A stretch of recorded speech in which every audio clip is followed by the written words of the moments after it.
છોટાઉદેપુર જિલ્લાના નસવાડી તાલુકામાં બ્લેક પથ્થર કોરીના એન્વાયરમેન્ટ સર્ટિફિકેટ 2 માસથી સરકાર દ્વારા આપવામાં ના આવતા નસવાડી તાલુકાની 7 કોરી બંધ થતા ડામર રસ્તાના કામો બંધ થવાના આરે.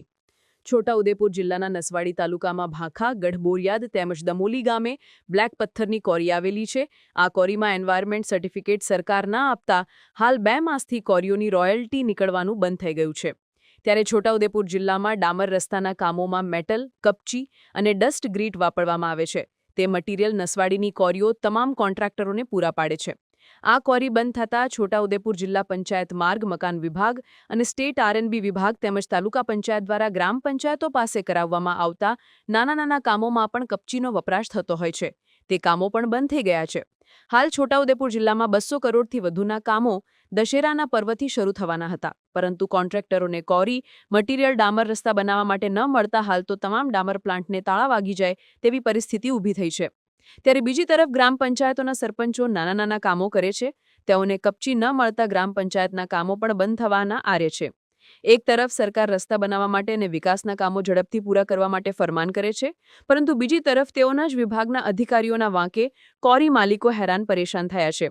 બીજી તરફ કોન્ટ્રાક્ટરો અને મજૂરોની દિવાળી બગડે તેમ છે.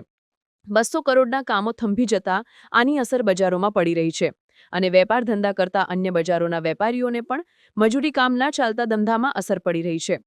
છોટાઉદેપુર જિલ્લાના 6 તાલુકામાં રોજગારી માટે કોઈ સુવિધા નથી. ત્યારે સરકારે આદિવાસી વિસ્તાર માટે આવા કડક નિયમોથી નુકસાન થતું હોય ત્યારે વિચારવું જોઈએ અને પ્રજાના હિત માટે નિર્ણયો બનાવતા પહેલા લોકોને શું નુકસાન થશે તેનું ધ્યાન રાખવું જોઈએ. અમારું એન્વાયરમેન્ટ સર્ટિફિકેટના લીધે અમારું હમણાં બધું જ કામ બંધ થઈ ગયું છે.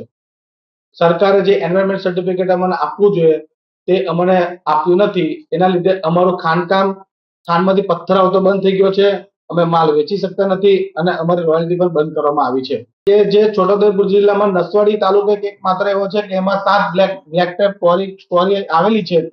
તો એ જે 7 બ્લેક ટેપ જે કોરી આવેલી છે એ આખા છોટાઉદેપુર જિલ્લાને માલ પૂરો પાડે છે. અને અહીંયા છોટાઉદેપુર જિલ્લાની અંદર 200 થી 500 કરોડના જે સરકારી કામો છે એને બહુ મોટી અસર પડે એવું છે. આ જેમ કે આપણે રોડ, રસ્તા, બ્રિજો અને આ બધા જે મકાનો, સામાન્ય ઘરો બને, બ્રિજો, રોડ, રસ્તાની અંદર જે બધા વિકાસના કામો જે છે, રોડ મોટા એમાં એમને મોટી અસર પડે. બીજી વાત છે કે બીજા જિલ્લાઓમાંથી મટીરીયલ કેમ આવી શકતું નથી, સેવા લઈને આવતું હતું? એનું કારણ એવું છે કે અહીંયા આગળ જે બધા બ્રિજો બંધ કરવામાં આવ્યા છે એટલે બીજા જિલ્લામાંથી અહીંયા મટીરીયલ આવી શકતું નથી. અને અહીંયા જે આ જિલ્લાની અંદર જે મટીરીયલ અમારે પૂરું પાડવું છે તો એના માટે સરકાર અમારી રોયલ્ટી બંધ કરી દીધી છે. એટલે અમારું જે ચોમાસાની અંદર જે અમારી પાસે જે માલનો સ્ટોક છે એ નથી અમે આપી શકતા કે નથી અમે ખાંડમાંથી માલ કાઢી શકતા.